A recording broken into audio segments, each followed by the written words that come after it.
¿Escuchan, chicos? Sí, sí, Juan. Ya. Continuando con las clases, vamos a hacer una revisión rápida de pancreatitis aguda, porque para ustedes es un repaso de los años anteriores, ven en gastro, ven en cirugía y de acuerdo a la voz de ustedes, más o menos tienen que sospechar clínicamente y ustedes refieren porque la pancreatitis aguda en la actualidad sigue siendo un reto y cada vez siguen habiendo más cambios. Entonces, como antes se utilizaba la hidratación brusca y todo, entre 250 y 500 cc por hora, actualmente ya se restringe los líquidos. Entonces, cada vez existen ciertos cambios. Entonces, la pancreatitis aguda constituye un verdadero reto para todas las especialidades, para los gastros, los internistas, los cirujanos, los radiólogos, etcétera, etcétera. Entonces, vamos a tratar de centrarnos en cosas muy prácticas.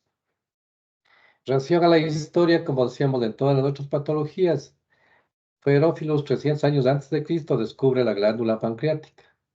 Fue Vesalius en 1541 el que tiene la primera imagen al iniciar el Gardner, se hace la primera ilustración del páncreas.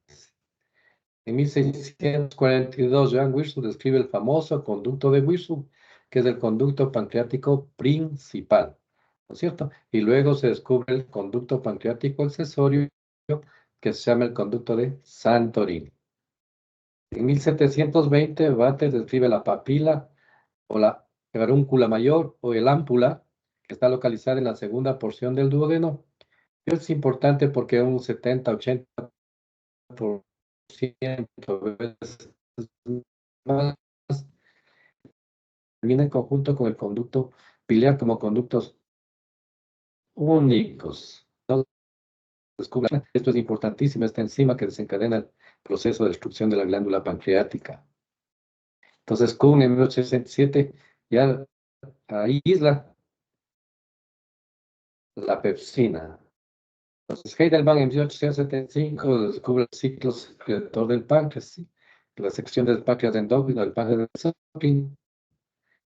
En 1882 se describió ya la necrosis que está dada alrededor de la glándula, porque primerito se necrosa la grasa peripancreática.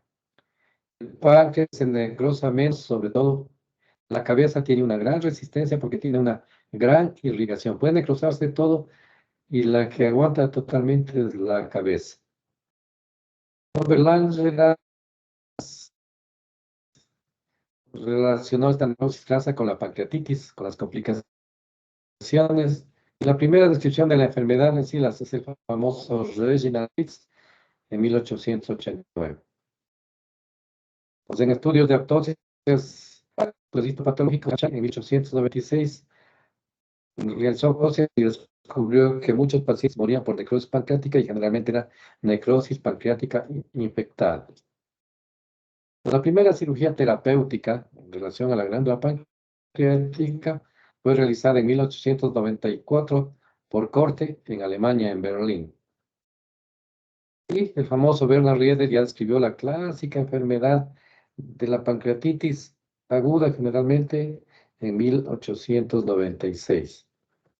Pues como les decía, la pancreatitis constituye un gran reto para múltiples especialidades y sobre todo el diagnóstico nos confunde con muchas otras patologías por la localización del páncreas, que es un órgano retroperitoneal, ¿cierto?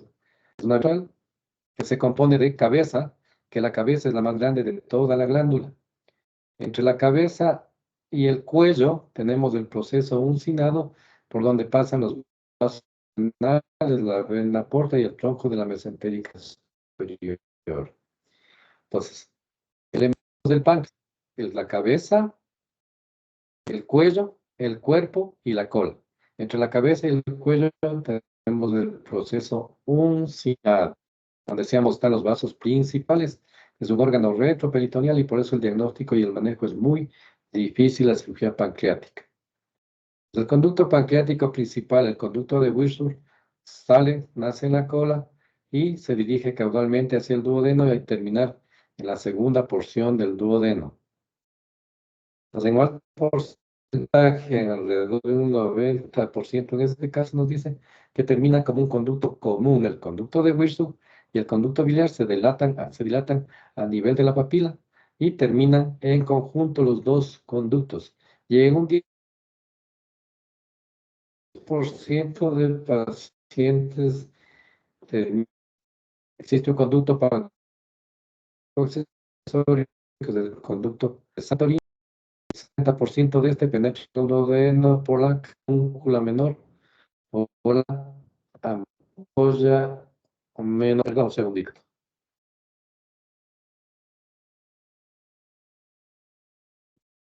Buenas noches.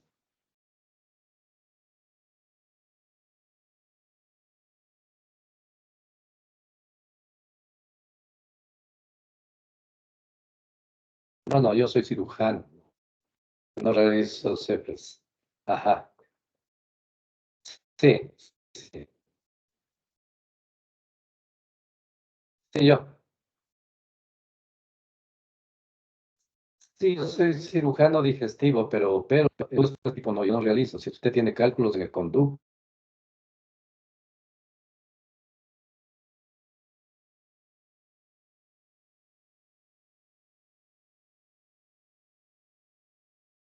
tiene problemas de pero el diagnóstico para tirar cálculos de la vía biliar.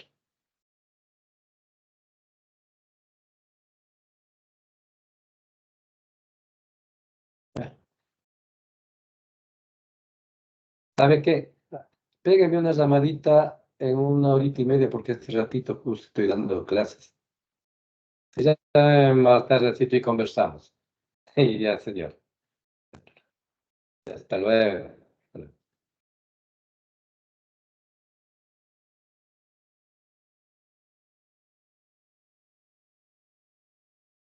Chicos, ¿me escuchan?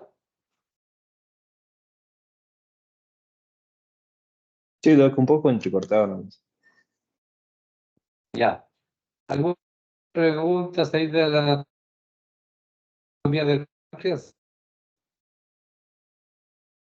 Bueno, peritoneal que mide alrededor de 25 o 30 centímetros.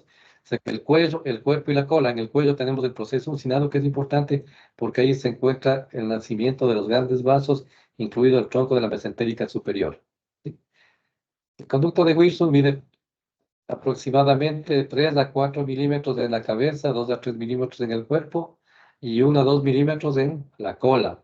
Pero en pacientes mayores de 70 años, este conducto de Wilson presenta una ligera dilatación de 5 a 6 milímetros. ¿Me están escuchando bien?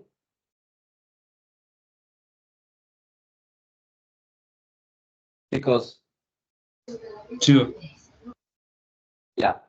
Entonces, lo que les decía al inicio, en las complicaciones de la pancreatitis aguda, todo puede pasar en necrosis, pero la que aguanta todo, la que resiste todo es la cabeza porque tiene una gran irrigación. Está irrigada por la arteria pancreatal superior, que es anastomosa con la pancreato duodenal inferior, ¿sí? En la cabeza, ¿no es cierto? Y esto es importante porque a veces tiene una rama también de la mesentérica superior. Entonces, para que se necrose toda la cabeza, debería comprometerse toda esta irrigación, que es lo que no sucede. En cambio, en el cuerpo y la cola, la irrigación está dada solamente por la pancreática dorsal, por lo tanto, es más frecuente en esos sitios la necrosis pancreática. El drenaje venoso paralelo arterial viene del tronco gastrogólico. El drenaje linfático va a las arterias y a los linfáticos esplénicos. La inervación está dada por fibras simpáticas y por los nervios espláncnicos. ¿Hasta ahí alguna pregunta en ese breve resumen de anatomía?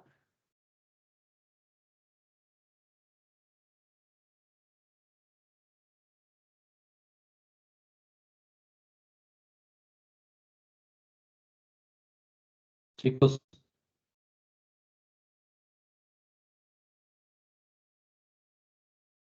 Nada, ninguna pregunta. ya. Entonces, la pancreatitis aguda es un proceso inflamatorio del páncreas que puede provocar un trastorno local Puede provocar respuesta inflamatoria sistémica, fallo multiorgánico, e incluso la muerte de los pacientes. ¿Sí? Es una de las enfermedades que más comúnmente requieren hospitalización en cualquier sitio del mundo. Y su porcentaje de presentación es de alrededor entre 13 a 45% de casos por 100.000 habitantes. Entonces existen múltiples definiciones, pero una de las definiciones actuales es que la pancreatitis aguda, para tener un diagnóstico, requiere de 2 o 3 de los siguientes criterios para hablar de pancreatitis aguda. ¿Sí? Primero, dolor abdominal sugestivo de una pancreatitis.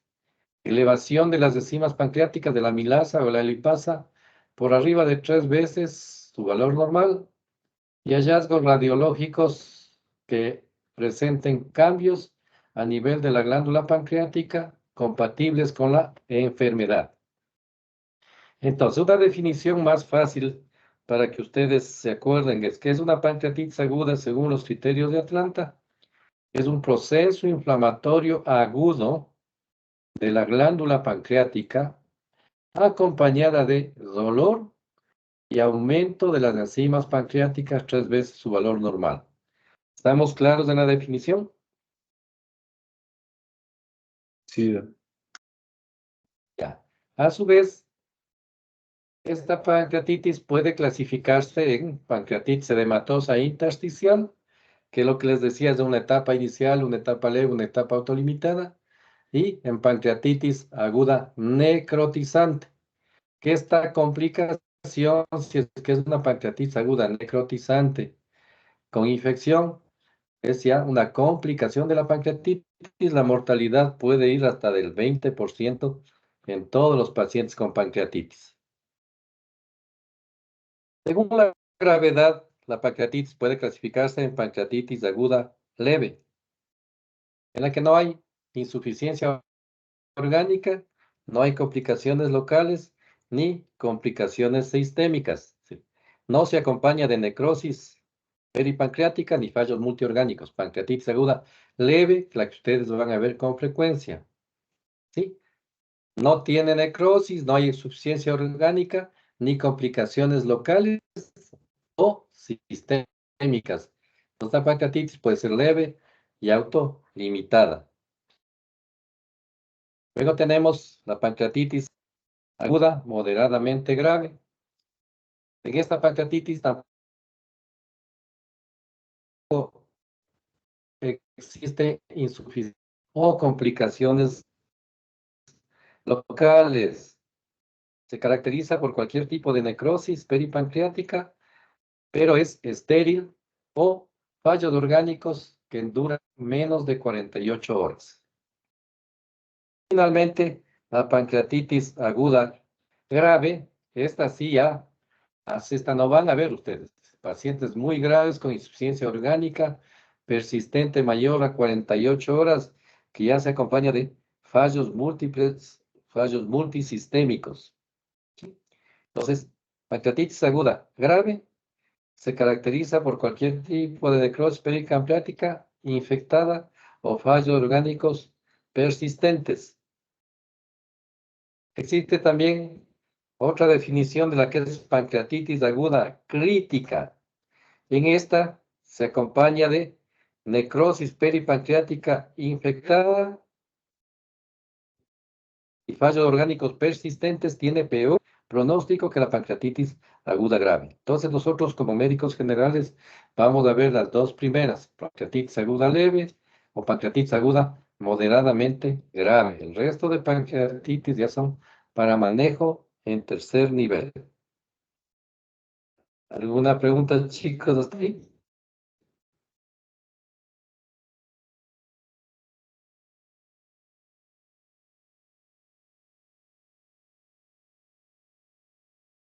parece que no. En cuanto a epidemiología, esto se ha cambiado, la incidencia ha aumentado. Hay algunos estudios que dan que se puede presentar entre 15 a 45 pacientes que presentan pancreatitis aguda dentro de 100.000 habitantes. ¿Sí? Entonces, con mayor frecuencia se presenten pacientes adultos jóvenes de entre 30 y los 70 años. Las dos causas de pancreatitis más frecuentes son la pancreatitis aguda. El 80% es biliar o alcohólica, pero es más frecuente en las mujeres la pancreatitis asociada a patología biliar, que se presenta entre los 40 a 60 años, y la pancreatitis alcohólica se presenta con frecuencia en adultos jóvenes. OCPR es más frecuente en mujeres porque las mujeres tienen mayor riesgo de presentar litiasis biliar. Es más frecuente en afroamericanos y actualmente el porcentaje ha aumentado en pacientes código B24 por la presencia de citomegalovirus que desencadena una pancreatitis aguda. La mortalidad global de la pancreatitis es de alrededor del 10% en total. Pero si tenemos una pancreatitis grave, esta mortalidad puede aumentar hasta un 30%. Entonces es importante conocer las isoenzimas que existen en la glándula pancreática relacionadas con la pancreatitis, que son la amilasa, la lipasa, las proteasas. Esta secreción de enzimas depende de los nutrientes que el paciente ingiera. La alteración de estas isoenzimas produce cambios en la digestión y en la mala absorción. La colecistoquinina es el regulador de la acetilcolina, ¿cierto? La secretina y el BIB son estimuladores débiles. Las enzimas, ya vamos a ver un cuadrito más fácil. Las enzimas que se sintetizan a nivel del retículo endoplásmico con el zimógeno. Y en la luz duodenal son activadas de acuerdo a la alimentación que presente el paciente. Entonces, a continuación, por ahí tenemos un cuadrito más fácil de ver. Es importante la etiología, lo que les decía. Entre la y la alcohólica, más o menos entre las dos suman el 80% de causas de pancreatitis, siendo la más frecuente la litiasis vesicular, en un 40-70%, cálculos que migran desde la vesícula,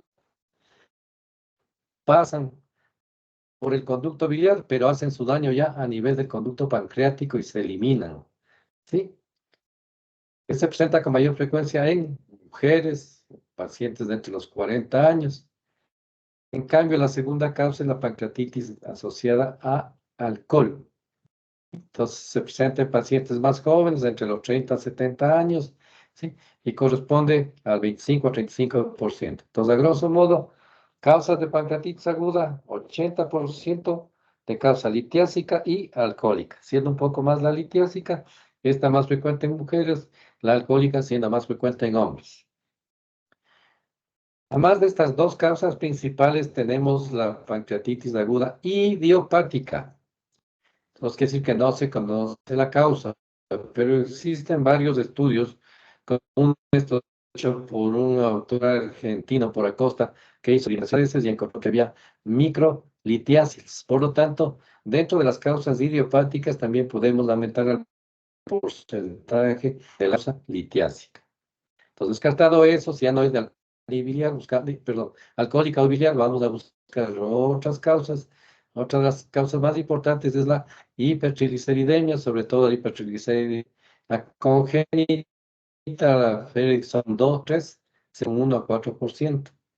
El consumo de medicamentos, siempre hay que tener mucho cuidado en el uso de medicamentos, porque además de la pancreatitis aguda, puede provocarse hepatitis aguda que muchas veces causa la muerte de los pacientes, ¿sí? Entonces, no utilizar esos medicamentos que no son legalmente probados, como son esos medicamentos que andan, que venden en la calle y todo, que les hace mucha propaganda y les dan un alto porcentaje económico, como el Herbalife. Hay un mundo de medicamentos, o estos medicamentos homeopáticos que pueden provocar o pancreatitis aguda o hepatitis tóxica. Hace unos años murió un homeópata que consumió embriones de pato, ¿cierto? Entonces, hay que tener cuidado en la medicación. Entonces, pancreatitis puede asociarse con el uso de acetoprina, diuréticos como la furosemida, antibióticos como la eritromicina, a veces el metronidazol, otros medicamentos anticonvulsivos como el ácido valproico, etcétera, etcétera. Entonces, otras causas menos frecuentes de pancreatitis aguda son la hipercalcemia, generalmente asociada al hiperparatiroidismo, ciertos agentes infecciosos como los virus de la parotiditis, los virus del citomegalovirus y la idiopática. Resumiendo, causas de pancreatitis aguda, 80% litiásica, alcohólica, menos frecuente, asociada a hipertrigliceridemia, a medicamentos, trastornos metabólicos, agentes infecciosos y dentro de las causas idiopáticas aumentamos un poco la litiasis biliar. Aquí a grosso modo, causas, primerito, litiasis biliar, es la más frecuente de todas, seguida la causa alcohólica, menos frecuente las hiperlipidemias.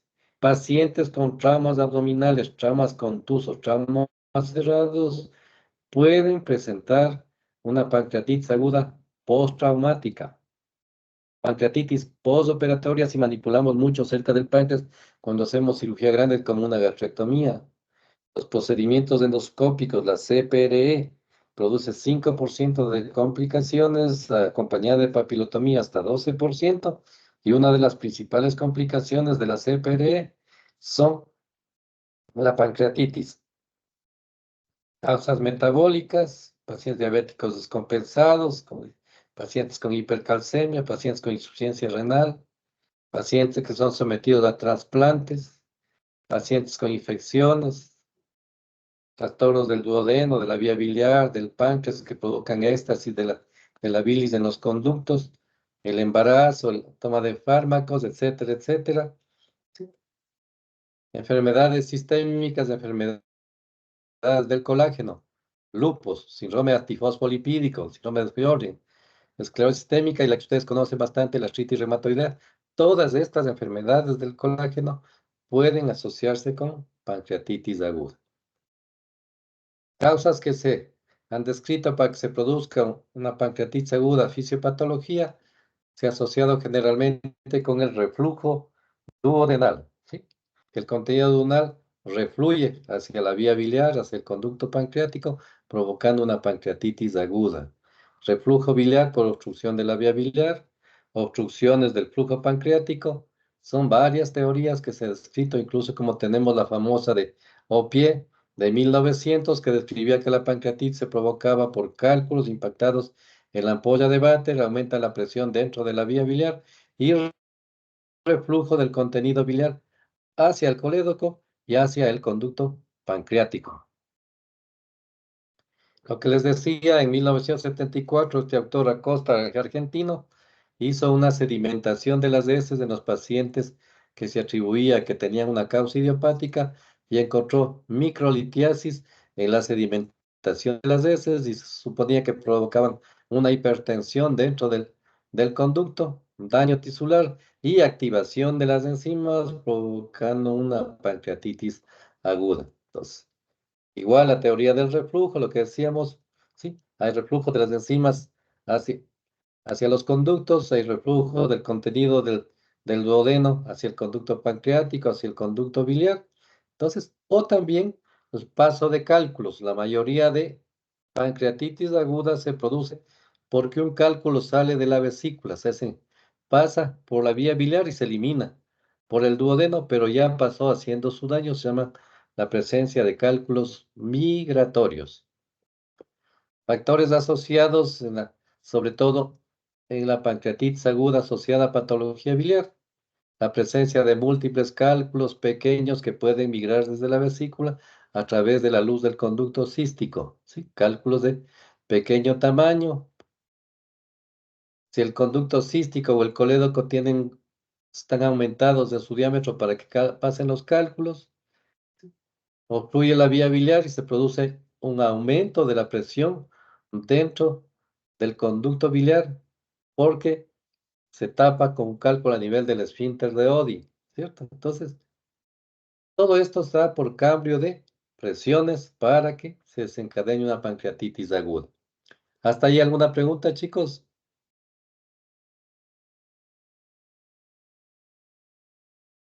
Lo que me interesa es las causas básicas por qué se produce una pancreatitis aguda. ¿Están claros? Sí, doctor. Ya. En cambio, la pancreatitis aguda alcohólica, esta es importante. ¿Por qué? Porque muchos pacientes que han tenido pancreatitis alcohólica no dejan de tomar, o cuando ya se presentó la pancreatitis, ya existe cierto daño estructural. Entonces, estos pacientes con pancreatitis alcohólica pueden ir a desencadenar una pancreatitis aguda, perdón, una pancreatitis crónica en 85% de pacientes.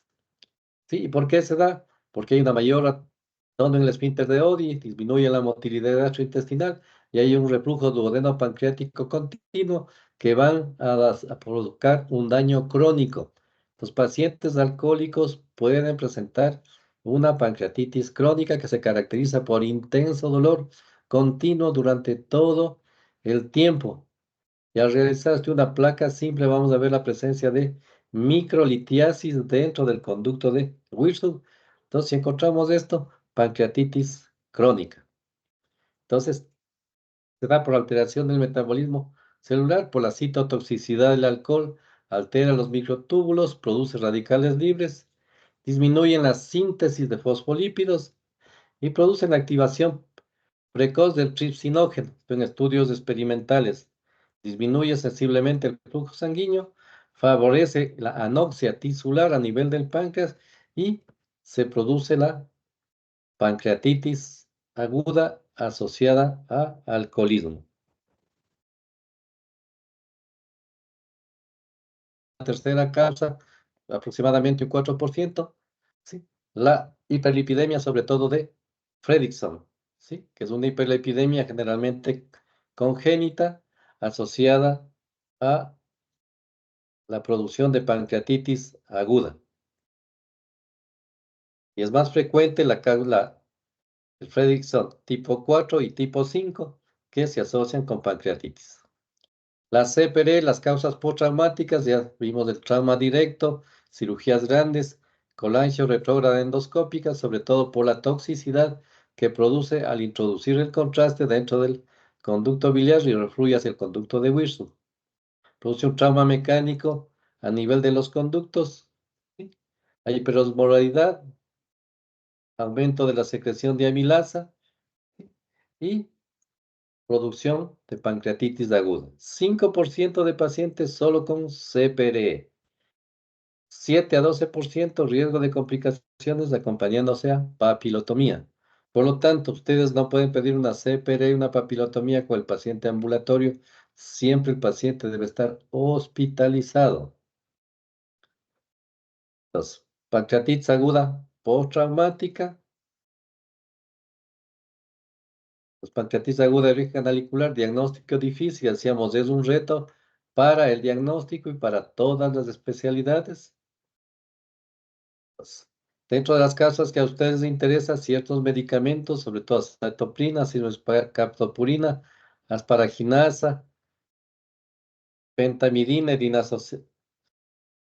didanoside, y los que conocen ustedes con frecuencia, les decíamos, el ácido valproico que se utiliza en neurología, la furosemida, la hidroclorotiazida, las sulfonamidas, las tetraciclinas, la eritromicina, los estrógenos, la sulfasalacina, la sobredosis de paracetamol, la sobredosis de ergotamina. Pasado los 4 gramos de paracetamol ya los pacientes pueden tener cierto tipo de trastornos. Los corticoides, la ciclosporina, el metronidazol, la eritromicina, el piroxicam, que es un AINE, la cimetidina, que ventajosamente ya no se utiliza. Otras causas menos frecuentes que se producen en los países tercermundistas, como en nuestro medio, la India, sobre todo la parasitosis, sobre todo la Ascaris lumbricoides, que puede tapar el conducto de Wilson o el conducto biliar. Virus asociados al virus de la papera, el virus Coxiaki, las hepatitis, el citomegalovirus en los pacientes con código B24. Entonces pueden ser causas de pancreatitis aguda. ¿Hasta ahí alguna pregunta, chicos?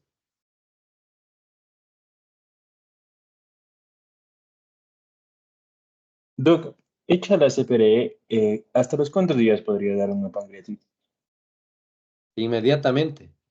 Por eso, cuando usted hace una CPRE y el paciente tiene cálculos, nunca se opera inmediatamente de la CPRE. Se opera a las 24 o 48 horas, cuando el paciente ya no tiene dolor y cuando el paciente ha tolerado dieta. Porque si opera inmediatamente, ese paciente es una complicación, le van a culpar al cirujano y no al paciente del procedimiento. Entonces, si estos procedimientos son tan complejos, digamos la papilotomía, que hay que tenerle respeto. Por ejemplo, actualmente tenemos el señor Egas en terapia intensiva, un paciente que vino de Otavalo y se realizó 12 PREs. Entonces, en él hizo reacción pancreática al inicio, pero él tuvo una perforación a nivel de la segunda porción del duodeno. Entonces, la complicación es inmediata. Por eso, para tratar de prevenir las complicaciones postoperatorias, actualmente los gastroenterólogos están utilizando indometacina, ¿sí? Están utilizando diclofenaco. Con esto disminuye algo las complicaciones, sobre todo lo que es pancreatitis aguda. ¿Estamos claros, chicos? La complicación es inmediata, por eso digo, no solicite CPR si el paciente no está hospitalizado. Si se hizo el procedimiento, el paciente no tiene dolor, al día siguiente empiece la dieta. Si no aumenta el dolor, el paciente ha mejorado, alta. Pero si el paciente con la dieta aumenta el dolor, él tiene una pancreatitis que tiene que estar hospitalizado. Entonces, consejo, ustedes como médicos generales, preferible deriven antes de pedir una CPR más papilotomía, porque si se les complica, se van a culpar a ustedes. ¿Alguna pregunta, chicos?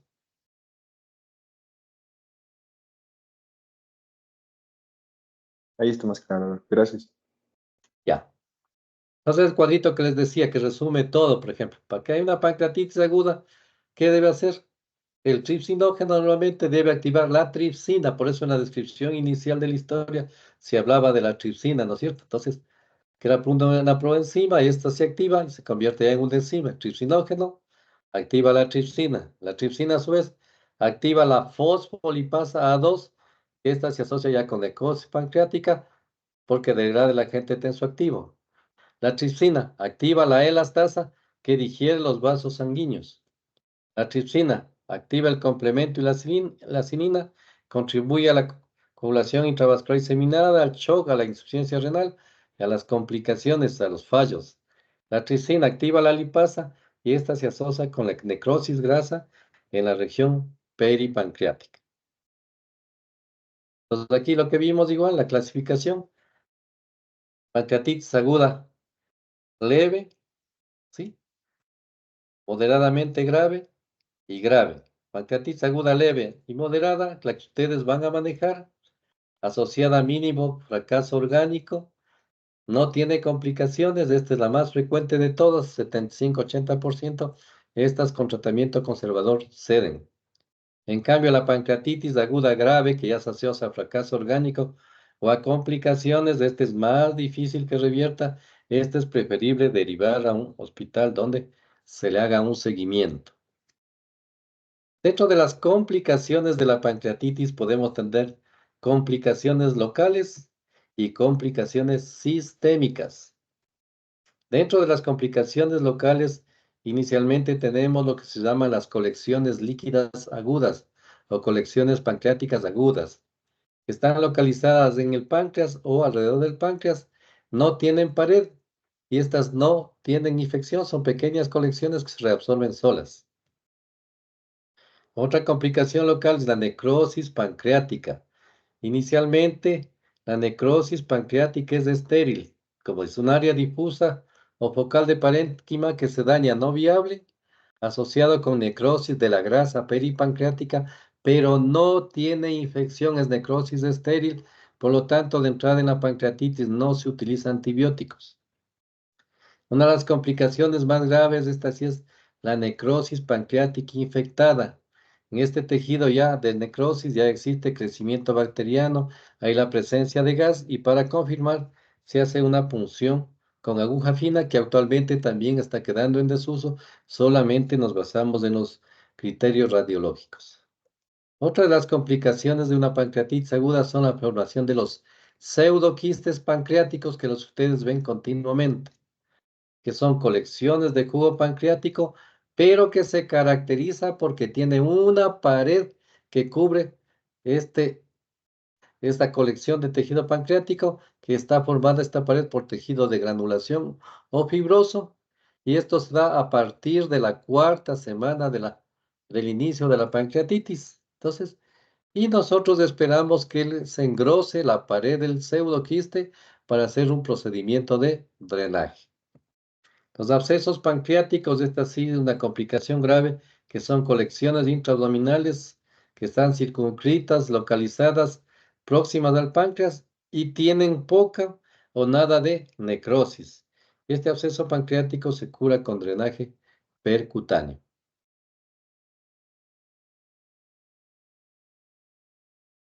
Actualmente también otra de las complicaciones que se utiliza, se habla es de la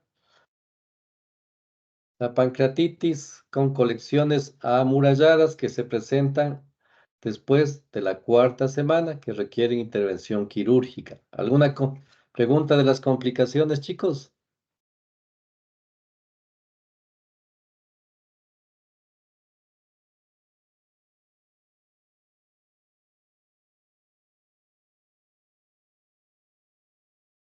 No, Manifestaciones clínicas las que ustedes saben de toda la vida, ¿no es cierto?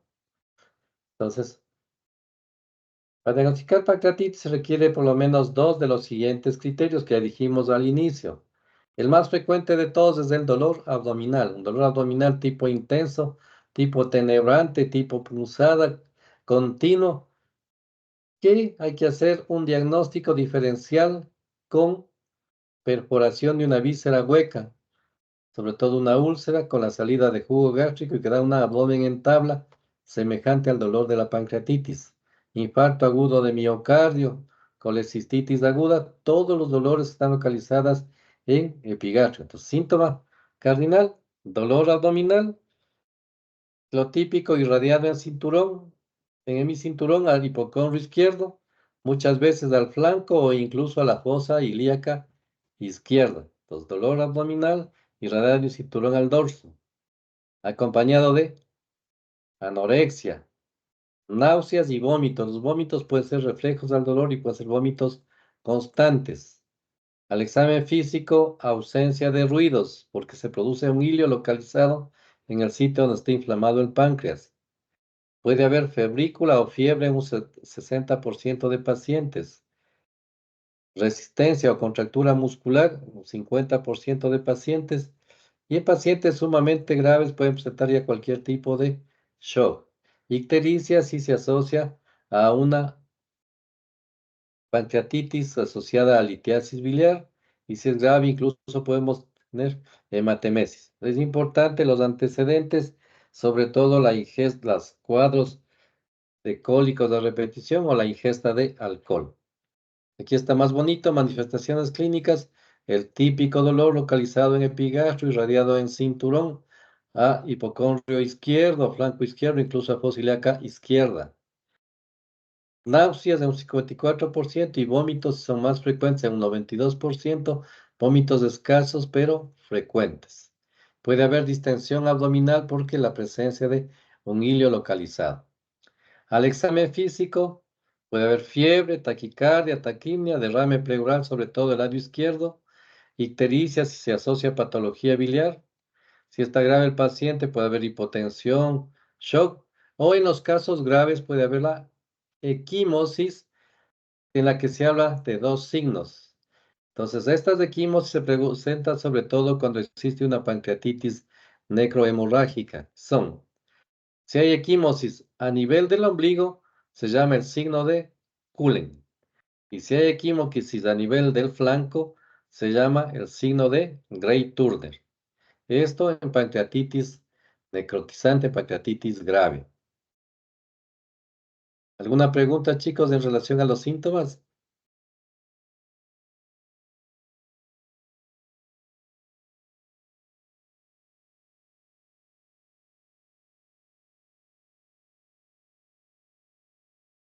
No, doc. Ya, algunas veces algunos libros también se refieren a que puede haber ciertas nodulaciones que son. Normalmente en el abdomen se produce necrosis, lo que antes llamaban se producen jabones. Puede haber la formación de estas lesiones a nivel de la piel, incluso de los miembros inferiores, ¿sí? Relacionados con necrosis grasa. El diagnóstico, hacer diagnóstico diferencial, Primerito por el dolor, infarto agudo de miocardio de la cara inferior. Segundo, perforación de una úlcera gástrica con abdomen en tabla con una peritonitis química.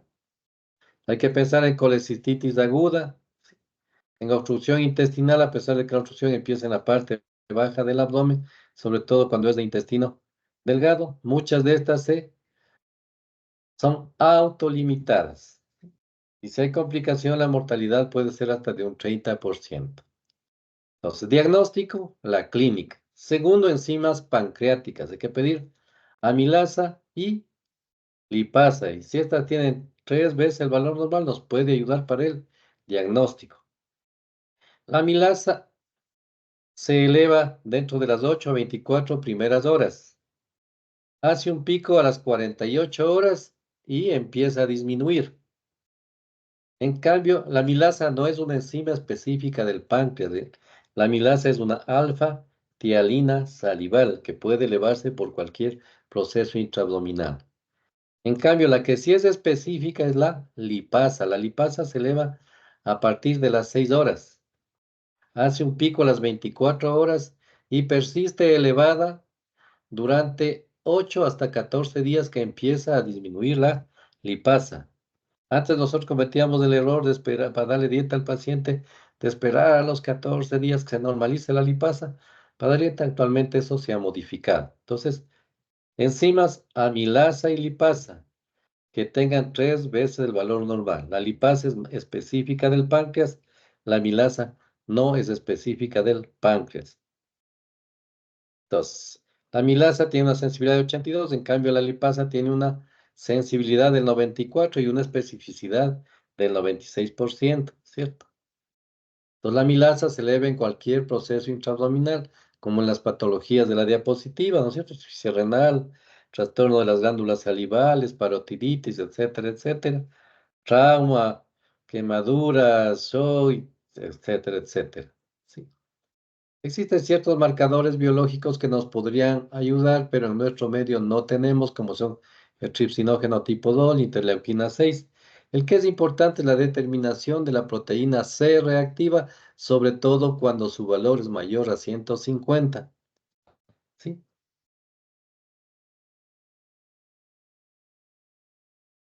Para el diagnóstico radiológico, igual, las placas simples indirectamente algo nos pueden ayudar, pero no se pide placas simples porque ya tenemos otros estudios. Entonces, en una placa simple que puede encontrar la presencia de un hilio localizado, una dilatación del colon que se llama signo del colon cortado, porque hay un proceso inflamatorio.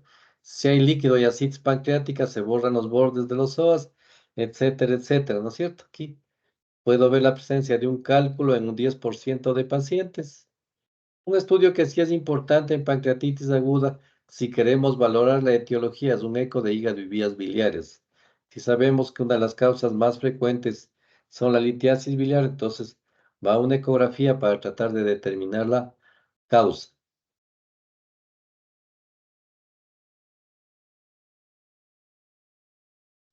¿Con qué diagnosticamos una pancreatitis aguda? De entrada, no vamos a pedir tomografía, ¿cierto? Entonces, el diagnóstico es eminentemente clínico, como decíamos, debe tener dolor abdominal y aumento de las enzimas pancreáticas 3 veces su valor normal y una evidencia radiológica de pancreatitis. La tomografía no se utiliza de entrada. ¿Cuándo pedimos tomografía? Primerito, cuando existe duda diagnóstica. Segundo, cuando después de 72 horas que el paciente ha ingresado y no ha mejorado, entonces pedimos una tomografía. ¿Qué tomografía es la que sirve en pancreatitis? Es la tomografía helicoidal multicorte porque el daño se da a nivel de la microcirculación. Aquí tenemos ejemplos de las complicaciones, ejemplos de necrosis pancreáticas estériles. Para que haya necrosis pancreática infectada, debe haber la presencia de gas a nivel de la necrosis. Pseudoquiste pancreático que se presenta a partir de la 4ª semana y nosotros esperamos que se engrose la pared del pseudoquiste para realizar una derivación quirúrgica. Entonces, en 1986 se propuso ya el empleo de tomografía y las primeras tomografías que se utilizaron eran tomografías sin contraste, ¿sí? Pero con la evolución del tiempo se ha visto que la que mejor resultado da es la tomografía helicoidal multicorte. En cuanto a predictores de severidad, a índices pronósticos, como sabemos, la pancreatitis aguda tiene varias evoluciones clínicas, con un 20% de episodios graves, con una mortalidad hasta el 30%.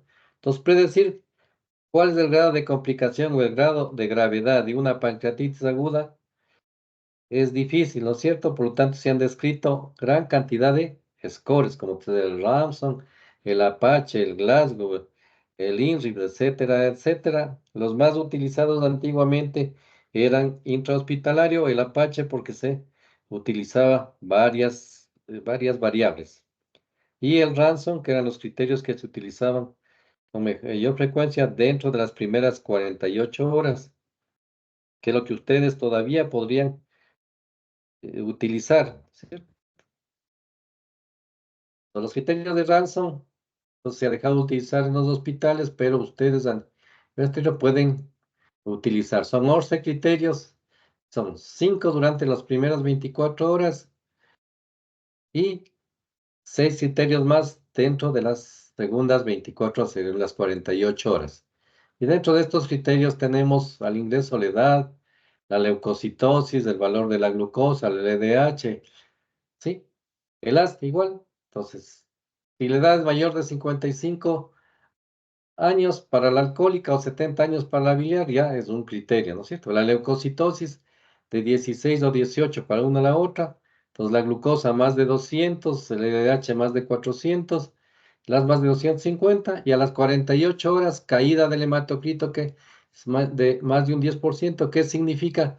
Que existe un sangrado, que existe una complicación. Elevación del BUN, el CASPER, de estos factores. Si el paciente tiene 3 de estos factores o más, ese paciente tiene que ir a terapia intensiva, ¿cierto? Igual, criterios al ingreso, edad, glóbulos leucocitos, glucosa, LDH, y a las 48 horas otros 6 criterios, ¿sí? Entonces, si el paciente tiene de 0 a 2 criterios, la mortalidad es menos del 1%. Si el paciente tiene más de 3 criterios, este paciente va para terapia intensiva, porque entre 3 y 4 criterios de Ransom, la mortalidad es de alrededor del 15%. Pero si el paciente tiene entre 5 y 6 criterios de Ransom, la mortalidad es del 40%, y si pasa de 6 criterios, es más del 100%, es la que ustedes podrían valorar en el sitio donde se encuentre, porque esto se puede valorar afuera, a diferencia del Apache, que tiene 12 variables. Estas variables son de difícil aprendizaje, tendrían que tener una polla de todo esto, es más para una valoración intraoperatoria. Si el paciente tiene más de 8 criterios de Apache, este paciente tiene que ir a terapia intensiva. Entonces, ¿por qué van estos pacientes a terapia intensiva? Porque los que determinan la mortalidad en el curso de una pancreatitis son los fallos orgánicos persistentes y la necrosis infectada, que se da generalmente dentro de los 5 a 7 días de la instalación de la pancreatitis. Existen otros índices que se están utilizando actualmente con mayor frecuencia, sobre todo como es el BISAP, que es un poco más fácil de realizar. Entonces, se utiliza en la terapia intensiva para determinar las complicaciones de la pancreatitis aguda. Por lo tanto, recomendaciones que les podemos hacer, que es en el fallo persistente de órganos, ¿sí? Y cuando hay infección de tejido pancreático, peripancreático, que determina la severidad, referir a este paciente. Marcadores pronósticos más utilizados son el BISAB, que incluye el CIRS, más uremia, más hematocrito, etcétera, etcétera, dentro de las primeras 24 horas.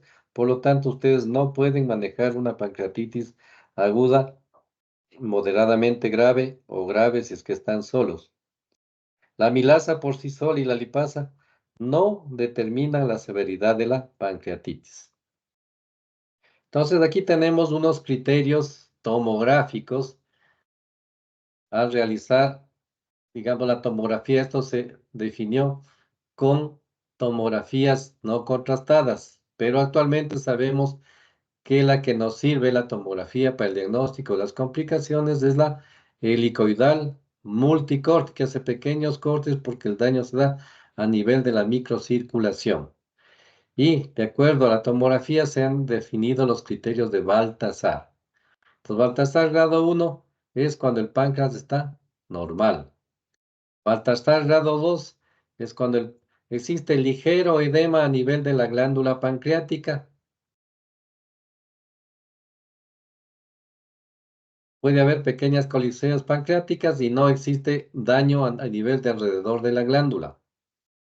Baltasar C, el mismo anterior, pero ya la glándula tiene un aspecto heterogéneo, ¿sí? Ya hay compromiso de la grasa peripancreática. Baltasar D cuando existe una sola colección y Baltasar E cuando existen dos o más colecciones. ¿Alguna pregunta, chicos, hasta ahí?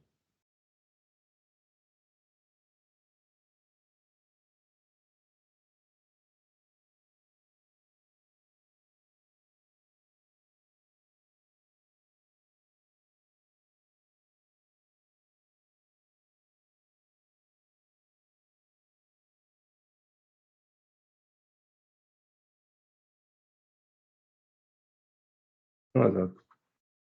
No, doctor, no. Pues ya tienen una idea más o menos cómo diagnosticar. Si utilizamos los criterios de Ransom, 3 o más a terapia. Apache de 8 o más a terapia. ¿Sí? La necrosis pancreática estéril no se trata con antibióticos, incluso si tiene una necrosis mayor al 50%. Aquí tenemos ejemplos de complicaciones en estas tomografías. El tratamiento.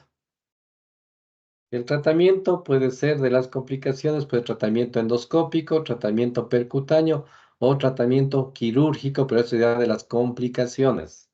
Por ejemplo, si el paciente tiene un pseudoquiste pancreático, se puede hacer un tratamiento endoscópico. Se hace una conexión entre el estómago y el pseudoquiste para que el jugo pancreático drene hacia el estómago. Tratamientos percutáneos cuando los pseudoquistes no son muy grandes, cuando no están comprometidos con ductillos importantes. ¿Sí? Pues cuando hay abscesos pancreáticos se hace un drenaje percutáneo. Si se han agotado de estos tratamientos actuales endoscópicos o percutáneos, no han sido, se va al tratamiento quirúrgico. Y el tratamiento quirúrgico es un tratamiento sumamente agresivo. Se hace una incisión subcostal bilateral que se llama incisión de Chevron. Y la indicación más frecuente es la necrosis pancreática infectada. Entonces, se llega a la celdilla pancreática, se extrae la necrosis y se coloca dos drenajes en la celda pancreática para hacer lavados abundantes, incluso 1000 cc hora dentro de las primeras 24 horas. Se cierra la celdilla pancreática y se coloca un dren en el fondo del saco de Douglas. Esta se llama la famosa técnica de Ulm. Pues esta cirugía de Ulm fue descrita en la Universidad Alemana de Ulm y el que realizó fue el doctor Beger, pero es un tratamiento agresivo. En la actualidad se preconiza por los tratamientos menos invasivos como son la endoscopía, la laparoscopía o el drenaje percutáneo de las complicaciones. El manejo que van a hacer ustedes, en primer lugar, se utilizaba es la hidratación agresiva. Incluso esto ha cambiado, ya no se debe hacer hidratación tan agresiva como se hacía al inicio, sobre todo se recomendaba el lactato de Ringer, ¿sí? Se hace una hidratación con cristaloides. La velocidad de infusión depende de las comorbilidades del paciente. Se realiza la sobrecarga de líquidos dentro de las primeras 24 horas y hay que monitorizar la respuesta del paciente con parámetros clínicos y bioquímicos. Entonces, en la actualidad se ha bajado la cantidad agresiva que se utilizaba hace años y vamos a dar de 5 a 10 cc por kilo de peso hora en la mayoría de los pacientes, lo que corresponde a alrededor de 2.500 a 4.000 centímetros dentro de las 24 horas. Sí, es la hidratación. ¿Sí? Entonces, como dijimos, esta terapia está dirigida por objetivos, la valoración del hematocrito, la creatinina, la frecuencia cardíaca, la diuresis y las comorbilidades que tenga el paciente. Entonces, durante las primeras 24 horas sobrecarga de líquidos, pero ya no hay en exceso como se daba antes, incluso de 250 a 500 centímetros cúbicos hora. Esto ha cambiado totalmente. El control del dolor es importante. Actualmente ya se recomienda incluso el uso de opioides. Antiguamente no se utilizaban los opioides que aumentaban el tono del esfínter de Oddi. Ustedes tienen a la mano de acuerdo a lo que vayan a manejar donde se encuentren.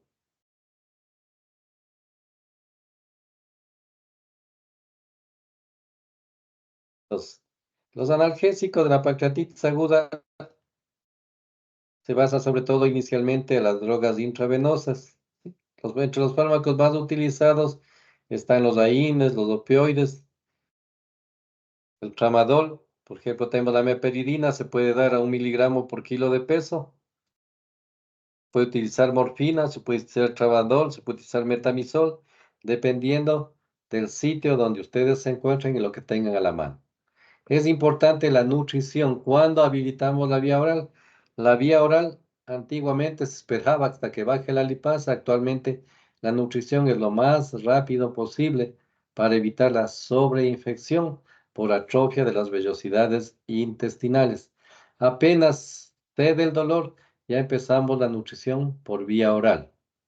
Si el paciente tiene una pancreatitis complicada, puede utilizar nutrición enteral o parenteral, siendo la más recomendada la nutrición enteral por sonda nasoyeyunal, que nos ayuda a mantener la barrera intestinal y previene la translocación bacteriana desde el intestino. Antibióticos de entrada no se recomiendan antibióticos profilácticos y si es que no tenemos un cultivo, excepto si es que ya tenemos una pancreatitis con una necrosis infectada.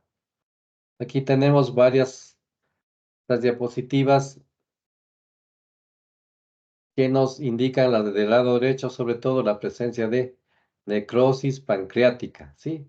Y en la de abajo, sobre todo, ya se ve necrosis pancreática infectada por la presencia de esas pequeñas colecciones con gas, con aire. En cambio, en el lado izquierdo tenemos la presencia de colecciones de estériles pancreáticas y en la parte inferior un pseudoquiste pancreático. Como ustedes están viendo, esperamos a que la pared se engruese, generalmente alrededor de la sexta semana para realizar cualquier tipo de derivación. Complicaciones de una pancreatitis, perforaciones, trombosis de la vena esplénica, sangrado de un pseudoaneurisma o fístulas pancreáticas.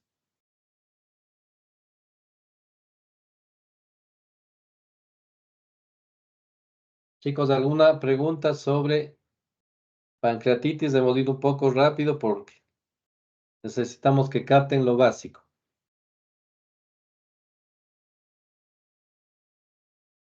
¿Alguna pregunta, chicos?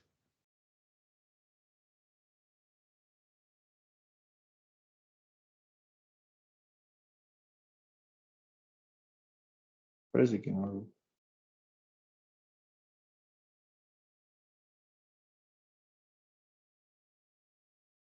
¿Estamos claros en pancreatitis? Sí, doc. Ya. Vamos a empezar viendo otro tema bastante importante para ganar un poco de tiempo. Pongan atención en lo que yo les voy diciendo y todo y van a captar y con esto solo hacen un pequeño repaso y van a tener una idea clara. Entonces vamos a hablar sobre lo que es la obstrucción intestinal. Esta patología también es bastante frecuente. Se presenta en las mejores etapas de la vida en pacientes muchas veces activos, ¿sí? Puede provocar muchas complicaciones si no se diagnostica. La obstrucción intestinal es una emergencia frecuente que se asocia a una alta morbilidad y mortalidad y representa el 20% de todas las admisiones por emergencia. Cuando hablamos de obstrucción intestinal, hablamos de qué? De alteración de que los movimientos intestinales, los gases y las secreciones. Esto es clave. La obstrucción intestinal se relaciona con alteración de los movimientos intestinales. Si el intestino está obstruido, la parte superior, ¿sí? Trata de vencer el obstáculo, por lo tanto, aumenta la contracción del intestino para vencer el obstáculo. Dentro de la luz intestinal se acumulan gases y secreciones. Entonces, básicamente, la obstrucción se basa en estos tres parámetros. ¿Cómo define una obstrucción intestinal cualquiera? Una obstrucción intestinal quiere decir una imposibilidad, un impedimento, una dificultad del paso del contenido intestinal en su trayecto desde la boca hacia el ano, ¿sí? Eso es obstrucción intestinal. Imposibilidad, impedimento, dificultad del paso del contenido intestinal en su trayecto desde la boca hacia el ano. O sea, no pasa totalmente, se queda en algún trayecto del intestino. Eso es una obstrucción intestinal. Dentro de la práctica quirúrgica, esta obstrucción intestinal se clasifica en obstrucción de intestino delgado y en obstrucción de colon, siendo la obstrucción del intestino delgado la más frecuente de todas, que representa el 80%, y el colon el 20%. Entonces, dentro del plano quirúrgico, viendo lo anterior, lo que nos interesa es la obstrucción intestinal, la definición anterior, pero ahora ya tenemos obstrucción mecánica y la obstrucción funcional o no mecánica. Dentro de esta tenemos el hilo paralítico, el hilo vascular, el hilo espástico. Entonces, hablando de cada una de ellas, dentro de la obstrucción intestinal, la principal, la obstrucción intestinal de tipo mecánico. ¿Y cuál es la definición? Lo que vimos al inicio. Imposibilidad, impedimento, dificultad del paso del contenido intestinal en su trayecto desde la boca hacia el ano, pero cuando existe una obstrucción aguda de su luz, existe una barrera física que le cierra el intestino, obstrucción mecánica. Obstrucción funcional o no mecánica, lo mismo. Imposibilidad, impedimento, dificultad del paso del contenido intestinal entre la boca hacia el ano, sin que se pueda verificar que existe un obstáculo, no existe una barrera mecánica. La obstrucción mecánica, en la que existe un obstáculo, obstrucción dentro del intestino, puede ser obstrucción parcial o completa, dependiendo si algo del contenido intestinal pasa o no pasa nada hacia la parte distal. La obstrucción intestinal puede ser simple si es que no hay compromiso vascular, o puede ser obstrucción estrangulada cuando existe compromiso vascular, como cuando usted se pone una liga en el dedo. Dentro de la obstrucción estrangulada con compromiso vascular, quizá la más grave de todas, la que se llama obstrucción en asa cerrada, que esta se asocia a placas de micronecrosis y perforaciones, siendo ejemplos clásicos de la obstrucción intestinal en asa cerrada, la apendicitis aguda y el vólvulo de sigma. ¿Y por qué se llama en asa cerrada? Porque el contenido que está dentro del asa obstruida no puede irse ni al un lado ni al otro lado. Entonces, se llama obstrucción en asa cerrada. Existe una bonita clasificación que fue dada por Williams en 1977 y la clasificaba la obstrucción dependiendo de en qué sitio está localizada la obstrucción. Cuando la obstrucción intestinal estaba localizada dentro de la luz del intestino, se llamaba intraluminal. Si la obstrucción está localizada en la pared del intestino, se llama obstrucción intramural. Y si la obstrucción está localizada fuera de la pared del intestino, se llama obstrucción extramural.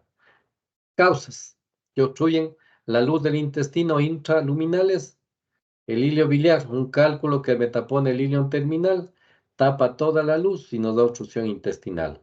Un cuerpo extraño, una prótesis dental, bolos alimentarios, bolos fecales en el colon. Cierra la luz del intestino, causa intraluminal, causa dentro de la luz intestinal, provoca la obstrucción. Cuando las causas de la obstrucción se originan en la pared, las artresias, las estenosis congénitas, los cánceres que crecen hacia el interior de la luz desde la pared y cierran el intestino, son causas intramurales. La enfermedad de Crohn que da obstrucciones segmentarias, la diverticulitis, la intususcepción. Y en tercer lugar, las causas de obstrucción que se originan fuera de la pared intestinal o causas extraluminales. Dentro de estas tenemos la principal causa de obstrucción del intestino delgado, que son las adherencias. Las hernias externas, las hernias internas, los bólvulos, páncreas, anular, etcétera, etcétera. También la obstrucción intestinal puede clasificarse, como ya dijimos, en relación a su ubicación. Altas o bajas en intestino delgado o la obstrucción del colon. De acuerdo a la velocidad de comienzo de la obstrucción, puede ser una causa aguda, una causa subaguda o una causa crónica asociado a cuadros, a repetición, a crisis suboclusivas. Paciente que tiene crisis suboclusivas o síntomas de repetición, eso es igual a cáncer hasta que no se demuestre lo contrario. ¿Alguna pregunta, chicos, hasta ahí dentro de las clasificaciones de la obstrucción?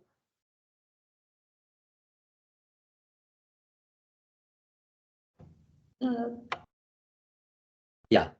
Si yo tengo un paciente que ve en la emergencia y ese paciente viene ocluido, entonces primerito hay que irse a las causas más frecuentes que se dan en intestino delgado. Las obstrucciones se dan en 80% de pacientes y el 20% de obstrucciones se dan en el colon. Dentro del 80% de todas las causas que obstruyen el intestino delgado, las más frecuentes de todas, o los 2/3 de estas causas que obstruyen el intestino delgado, son adherencias. Segundo lugar, hernias externas, sobre todo en las mujercitas, las hernias crurales, hernias inguinales, hernias incisionales. En tercer lugar, los cánceres, las neoplasias. ¿De dónde? Cánceres del colon del lado derecho que comprime el intestino delgado. Metástasis de cáncer de suprarrenal, de mama, que obstruyen el intestino delgado, o cánceres o tumores propios del intestino delgado. Y cuarto, el grupo de varios que pueden inventarse todos, intususcepción, cuerpos. Entonces, causas de obstrucción intestinal. 80% se produce en el intestino delgado. Y de este 80%, las causas más frecuentes son los 2/3 del total del 80%, adherencias. Segundo, hernias externas. Tercero, neoplasias. Cuatro, varios. Ejemplo de obstrucción del intestino delgado, asas dispuestas en la parte central del abdomen a manera de escalera. Ejemplo, intusucesiones, iliocecal, enteroentérica, cólica. A la derecha, ejemplo, una hernia umbilical, ¿sí?, que puede estar encarcerada o puede estar estrangulada y da una obstrucción intestinal. En cuanto al colon, causas de obstrucción del colon se dan en el 20%, causas de obstrucción de intestino grueso. Causas más frecuentes, cáncer de colon, sobre todo el cáncer del lado izquierdo, cáncer colorectal, ¿sí? Porque el recto, el cáncer de colon izquierdo debuta con obstrucciones, en cambio el cáncer de colon derecho debuta con anemia, debuta con sangrado. En segundo lugar, vólvulo de sigma, sobre todo en la parte central del país, principalmente los indígenas, después de las grandes fiestas, se presenta la complicación de estos vólvulos, se tuerce y se da un vólvulo de sigma. En tercer lugar, la complicación de la enfermedad diverticular, la diverticulitis, que es una complicación. Antes que me olvide de eso, ¿qué es un divertículo es una hernia, es una herniación de la mucosa y la submucosa del intestino que salen a través de la capa muscular por el sitio débil donde penetran los vasos rectos. Eso es un divertículo. Cuando este divertículo se inflama, se produce una diverticulitis que puede provocar una obstrucción intestinal, puede provocar sangrado. Y cuarto, varios, impactación fecal, este 3. Resumiendo, si yo tengo un paciente ocluido, tengo que sospechar que la oclusión se da 80% en el intestino delgado, 20% en el intestino grueso, en el colon. Causas de obstrucción del intestino delgado, la más frecuente, los 2/3 aproximadamente, adherencias, seguida de hernias externas, básicamente la hernia crural, la hernia inguinal. Tercero, neoplasias propias del intestino delgado, propias del colon derecho o metastásicas. Y 4, varios. Si el paciente tiene una obstrucción del colon, esto se da solamente en el 20% de pacientes obstruidos. Causa cáncer de colon izquierdo, cáncer colorectal o un cáncer retroluminal como un tumor retroperitoneal. Segundo, vólvulo de sigma. Tercero, diverticulitis. Y cuarto, varios. ¿Alguna pregunta, chicos, hasta ahí? Aquí tenemos ejemplo de obstrucción de colon. ¿Qué vemos en la diapositiva de la izquierda? Cuando la válvula ileocecal es competente, vamos a ver una distensión universal, una distensión grande, porque el colon se presenta como un marco de un cuadro. Y la parte del colon obstruido que se dilata con mayor frecuencia es el ciego.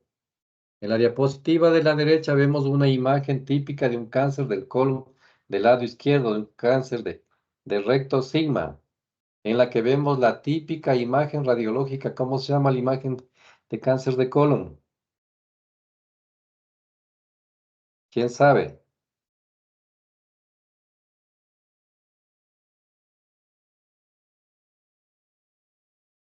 ¿Cómo se llama la imagen de la derecha?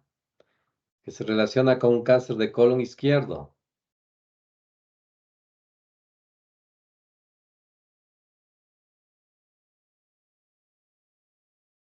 No, se llama la típica imagen en corazón de manzana. ¿Se han oído? O imagen en servilletero, típica del cáncer de colon. Hasta ahí, chicos, ¿alguna pregunta?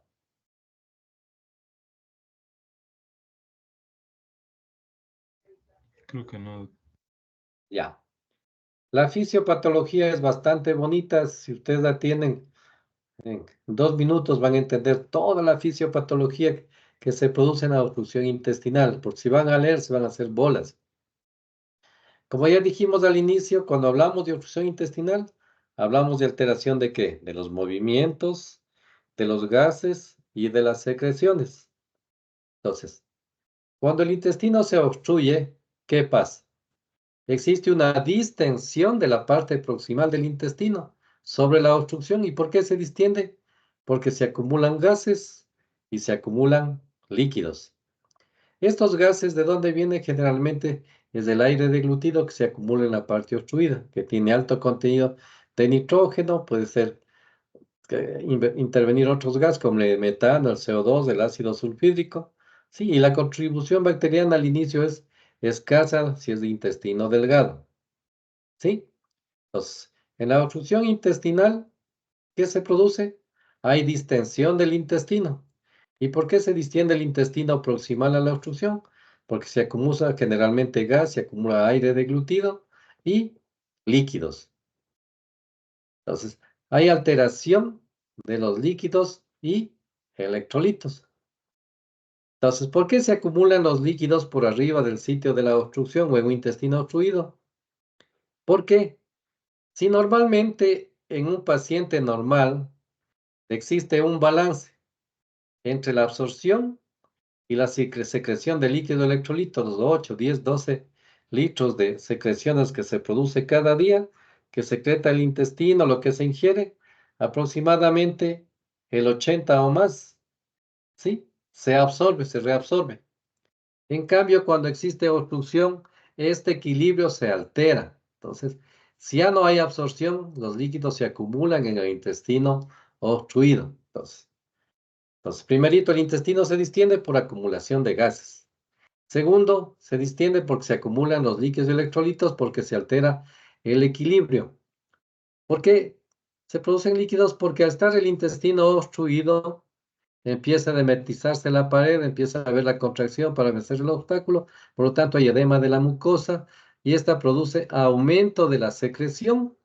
Y como el intestino ya está obstruido, disminuye la absorción. Entonces, sí, se aumenta la secreción, se acumula en el intestino porque disminuye la absorción. Entonces, lo que decíamos, normalmente existe un balance entre la absorción y secreción de líquidos electrolitos, donde el 80% de lo que se ingiere, lo que más se secreta, se absorbe en condiciones normales.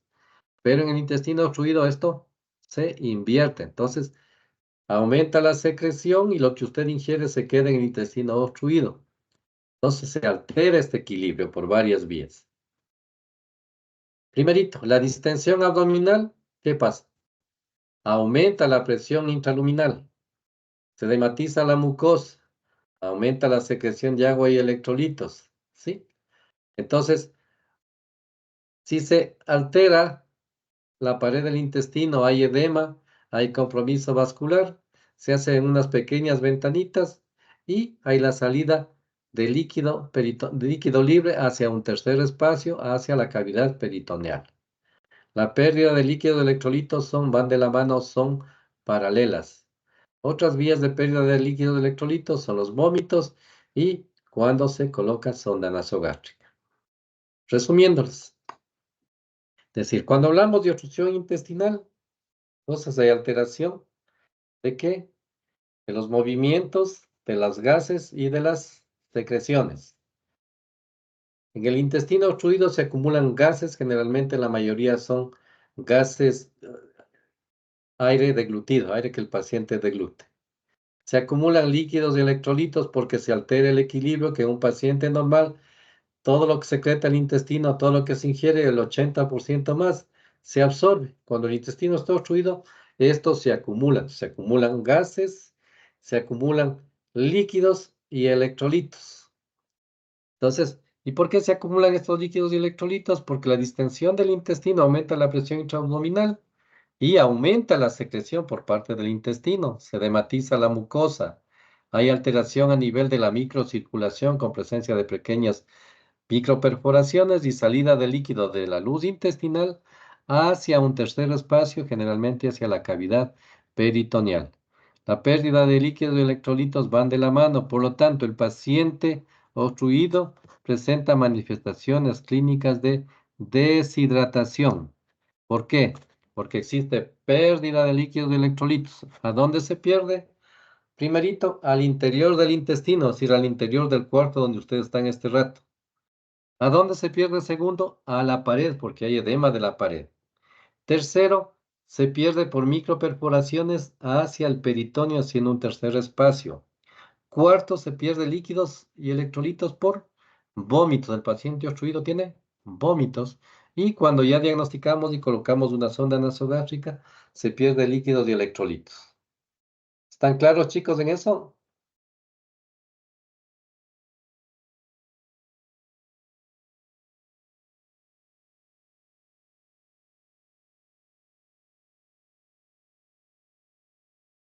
¿Alguna pregunta, chicos?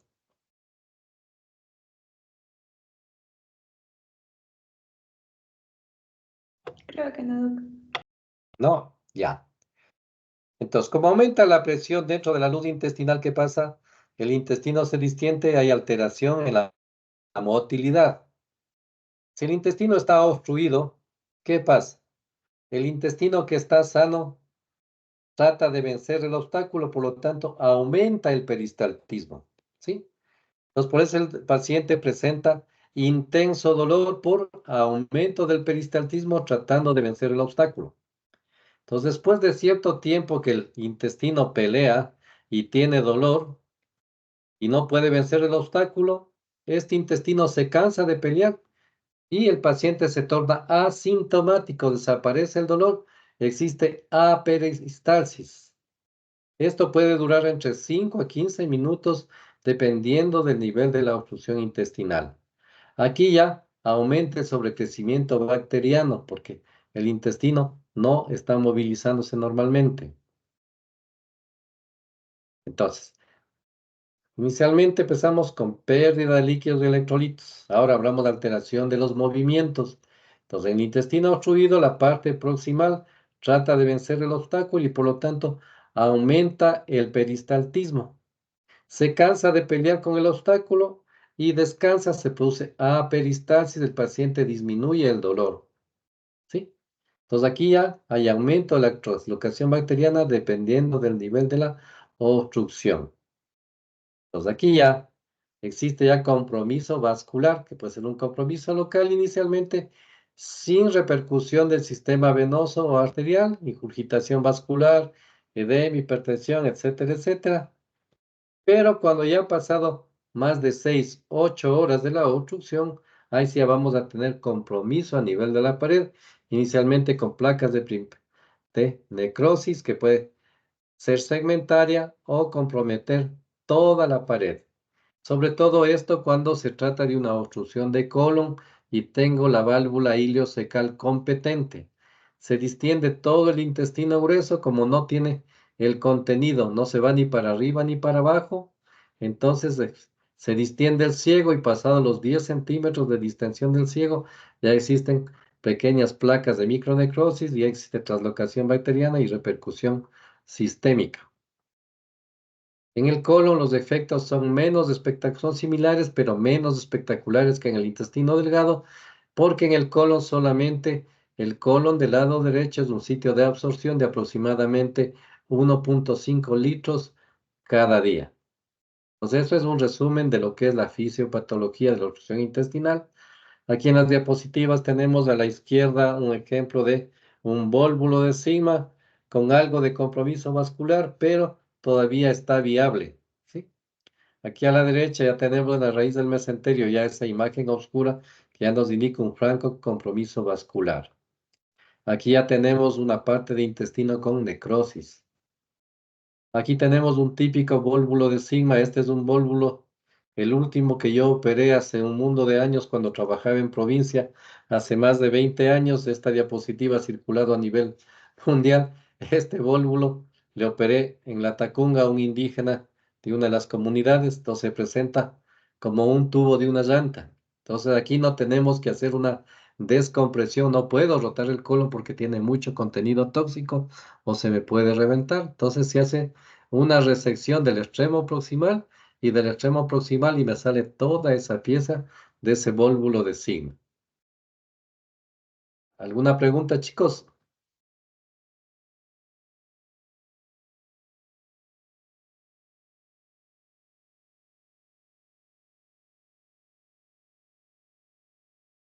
Chicos, ¿alguna pregunta?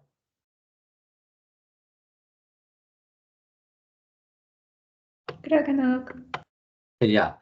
En 2 minutitos terminamos con las manifestaciones clínicas. Como trampeamos, hacemos mnemotécnicas y todo.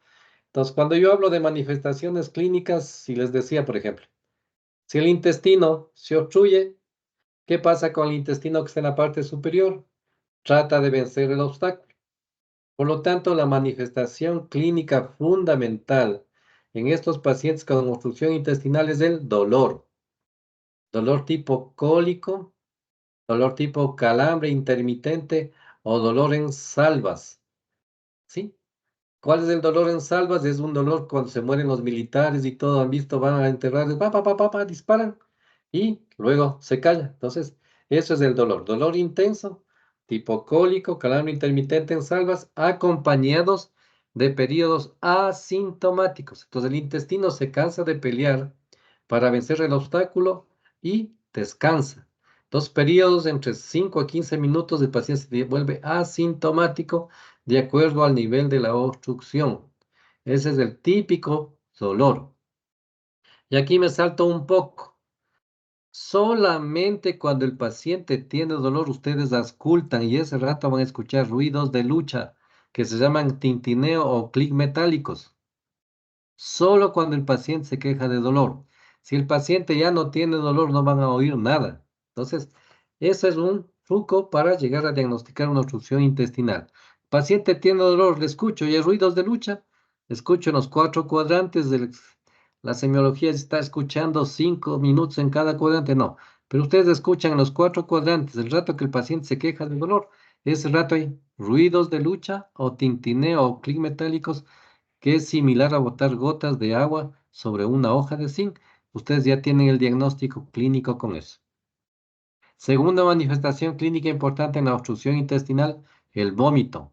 Dependiendo del nivel donde se localiza el vómito, este vómito es variable. Aquí tenemos dolor, es el síntoma más común, puede ser insidioso, brusco, súbito, severo, típico. Dolor tipo cólico, calambre intermitente, dolor en espasmos, dolor en salvas, asociado con periodos de inmovilidad. Y si tiene cierto tiempo de duración del cuadro clínico y hay una complicación, el dolor se vuelve generalizado y constante, el intestino ya no pelea, ya se ha agotado de. Segundo, los vómitos se presentan inmediatamente después del dolor. Al inicio son vómitos reflejos.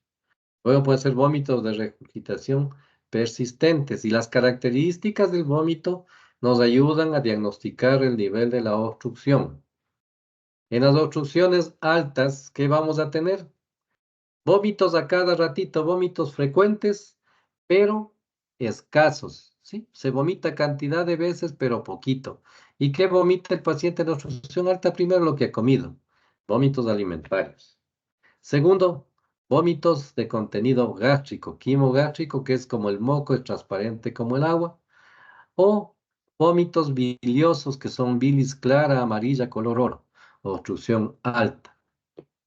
En la obstrucción baja, ¿qué quiere decir? Que el contenido intestinal obstruido va a pasar largo tiempo, entonces este vómito va a ser abundante, va a vomitar en cantidad, pero va a vomitar pocas veces. Pero este vómito tiene ciertas características, es un vómito oscuro, es un vómito pegajoso, es un vómito de mal olor, que es parecido al meconio, que se llama vómito fecaloide.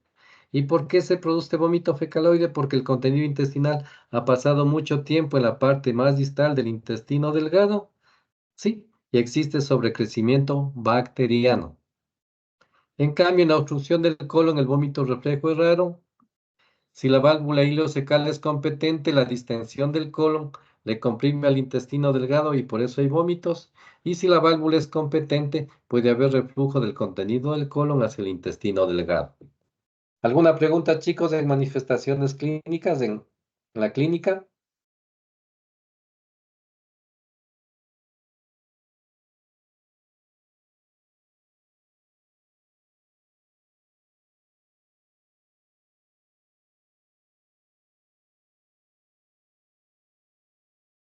Chicos, Creo que no. ya. Las manifestaciones clínicas, dolor, vómito. Las características del vómito son importantes. Ejemplos de obstrucción alta, media y baja. Tercero, distensión. Distensión abdominal dependiendo del sitio de la obstrucción. Si es obstrucción de intestino delgado, generalmente la distensión va a estar en la parte media. Si hay obstrucción del duodeno del yeyuno, se distiende el epigastrio. Si obstruye el ilion terminal, la distensión va a ser en la parte central del abdomen con las asas dispuestas a manera de escaleras. Si la obstrucción es del colon, presenta una distensión generalizada de todo el abdomen, porque el colon es como un marco de un cuadro. Y finalmente la constipación, estreñimiento o obstipación, que es la imposibilidad para eliminar heces o gases. Esto es común, la constipación, pero no es confiable porque puede haber la eliminación de gases en la parte distal del abdomen. Ya. Con eso nos quedamos, chicos, como se han cansado. Clínica, o sea, la fisiopatología, la clínica, ¿sí? El famoso DO-VO-DI-C. Dolor, vómito, distensión, constipación. La próxima semana complementamos con el examen físico, el diagnóstico eminentemente de placas simples de pie y de cúbito y el tratamiento. ¿Sí? Cualquier pregunta la próxima semana.